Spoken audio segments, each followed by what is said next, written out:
যতদিন পর্যন্ত 10টা আলামত প্রকাশ হচ্ছে না ততদিন পর্যন্ত কিয়ামত হবে না। কয়টা আলামত? 10টা।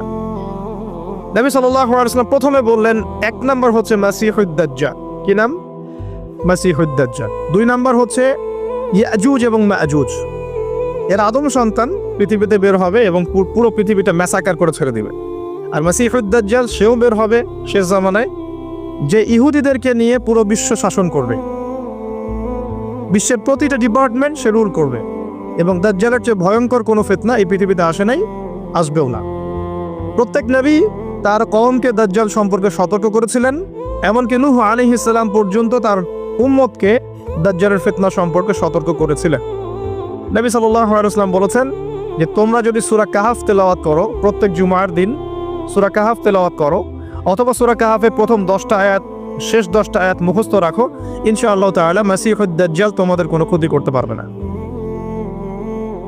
1 মাসিহুদ দাজ্জাল, 2 ইয়াজুজ আর মাজুজ, 3 হচ্ছে ঈসা ইবনে মারইয়াম। ঈসা ইবনে মারইয়াম যতক্ষণ পর্যন্ত না আসছেন, পৃথিবীতে আবার ইউটার্ন না করছেন এবং তার হাতে মাসিহুদ দাজ্জাল নিহত না হচ্ছে, কিয়ামত হবে না।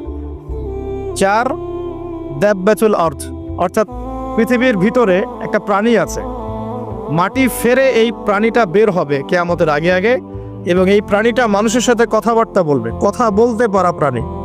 এ যতক্ষণ বের হচ্ছে না কিয়ামত হবে না ইনশাআল্লাহ তাআলা। কটা বললাম? 4টা। 5 হচ্ছে দুখান বা ধোঁয়া। এই পুরো পৃথিবীর আকাশটা একটা নির্দিষ্ট সময় পর্যন্ত ধোঁয়ায় ছেয়ে যাবে এবং হতে পারে, আল্লাহু আ'লাম, হতে পারে যে সূর্যের আলো পৃথিবীতে পৌঁছাবে না, এমন ধোঁয়া হতে পারে। পুরো পৃথিবীটা ধোঁয়ায় ছেয়ে যাবে, এটা সূরা দুখানের মধ্যেও বলা আছে। এটা 5। 6 নম্বরে নবী সাল্লাল্লাহু আলাইহি ওয়াসাল্লাম বলছেন যে একটা ভূমিকম্প হবে পৃথিবীর পূর্ব দিকে। পৃথিবীর পূর্ব দিক মানে এই যে ভারত, পাকিস্তান, বাংলাদেশ, শ্রীলঙ্কা, ইন্দোনেশিয়া, ঠিক আছে, এই সিঙ্গাপুর, এই যে কন্টিনেন্ট, মালয়েশিয়া, এটা পৃথিবীর পূর্ব দিক, এদিকে একটা ভূমিকম্প হবে। তারপরে 7 পৃথিবীর পশ্চিমে একটা ভূমিকম্প হবে। পশ্চিম মানে বোঝেন না? পশ্চিমা বিশ্ব না, সৌদি আরব না, পশ্চিমা বিশ্ব, ব্রিটেন, ফ্রান্স, জার্মানি, তারপরে রাশিয়ান কন্টিনেন্ট, হ্যাঁ, ইউক্রেন, এদিকে আপনার আমেরিকা, এই পুরো পশ্চিমা বিশ্ব, এখানে একটা ভূমিকম্প হবে বড়। এবং এগুলো এমন হবে যেগুলোতে ভূমি মাটিতে ধসে যাবে, মাটিতে ডুবে যাবে। ভূমিকম্প না, ভূমিধস। 8 পৃথিবীর মাঝখানে মধ্যপ্রাচ্যে একটা ভূমিকম্প হবে, যেখানে আমাদের সো কল্ড আমিরুল মুমিনিনরা থাকে, যারা আমেরিকা এবং ইসরায়েলের বন্ধু, এদের এখানে একটা ভূমিকম্প হবে ইনশাআল্লাহ তাআলা। আর 9 ইয়েমেন থেকে একটা আগুন বের হবে।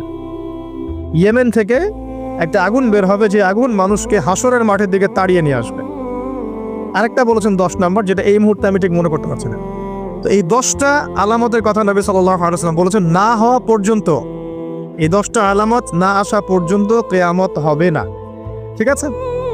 আচ্ছা, এখন এই 10টার মধ্যে সবচেয়ে বড়টা কি? সবচেয়ে বড়টা হচ্ছে মাসিহুদ দাজ্জাল। সবচেয়ে বড়টা কি? 10 নম্বরটা মনে পড়েছে, আলহামদুলিল্লাহ। সূর্য উঠবে পশ্চিম দিক থেকে, সূর্য উঠবে পশ্চিম দিক থেকে, তাহলে আর সময় নাই, পৃথিবীর সময় শেষ। এই 10টা মনে থাকবে? আসেন বলি। প্রথমে কি?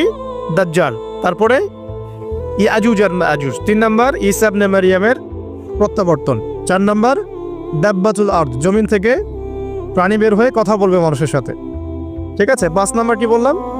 ধোঁয়া, দুখান, ঠিক আছে। 6, 7, 8 3টা ভূমিকম্প, পূর্ব দিকে একটা, পশ্চিমে একটা, পৃথিবীর মাঝখানে একটা। 9 নাম্বার ইয়েমেনের নাম শুনেছেন? ওই যে যেখানে সৌদিরা বোম মারছে আর কি, ইয়েমেনের বাচ্চা থেকে বোম মেরে হত্যা করছে না, জানেন না খবর? তো ওই ইয়েমেনের ছোট ছোট বাচ্চারা শিয়া সুন্নির কি বোঝে আমার বুঝে আসে না। ওই ছোট ছোট বাচ্চাগুলো শিয়া সুন্নির কি বোঝে আমার বুঝে আসে না। আমেরিকার টাকা খেয়ে এরা ঠিকই বোম মারছে এটা, আর এই বোমগুলো তো এরা তৈরি করতে পারে না, আমেরিকার কাছ থেকে কিনে নেয়। তো ওই ইয়েমেন থেকে আগুন বের হবে, সেই আগুন মানুষকে হাসরের মাঠের দিকে তাড়িয়ে নিয়ে আসবে। এবং 10 যেটা বললাম, সূর্য উঠবে পশ্চিম দিক থেকে, তখন তওবার দরজা বন্ধ হয়ে যাবে, তওবা আর করেও লাভ হবে না।